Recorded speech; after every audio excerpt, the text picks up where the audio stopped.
Asalnya kita tabayun, kalau ada praduga kita tanya. Jangan kita praduga kemudian kita sebarkan dugaan tersebut. Kalau mau tanya tabayun. Kalau tabayun jangan satu pihak. Kalau kau pingin kepo, sekalian tanya dua pihak. Tapi kalau kau nggak ingin kepo, diam aja, nggak usah ngomong. Kalau kau pingin kepo, tanya dua pihak. Adalah kebodohan seorang hanya bertanya kepada satu pihak, kemudian dia mengambil kesimpulan tanpa bertanya kepada pihak yang lain. Ya. Makanya di antara sebab disebut oleh sebagian ahli tafsir Nabi Daud alaihissalam, fakhara raki'an wa anab. Dalam surat Shad Nabi Daud akhirnya dia bertaubat kepada Allah Subhanahu wa taala. Di antara disebutkan ketika ada dua orang mengadu kepada Nabi Daud, kemudian dia hanya mendengar kepada salah satu pihak, kemudian dia kasih hukum. Dia tidak mendengar daripada salah pihak yang lain.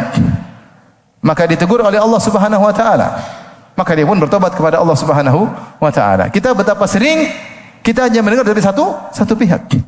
Betapa banyak kisah tentang seorang, kita tidak pernah tanya kepada orang tersebut, tapi kita mengambil dari berita yang tersebar. Ini salah satu bentuk kita bahlul, ya. Hanya menerima satu pihak kemudian mengambil hukum. Yang benar kalau mau kepo, ambil hukum dari kedua belah pihak. Kalau enggak ya sudah, kita tidak perlu kepo, enggak perlu tahu. Akhirnya kita ikut menyebarkan dugaan-dugaan yang keliru tentang si fulan tanpa mengecek apa sungguhnya yang terjadi.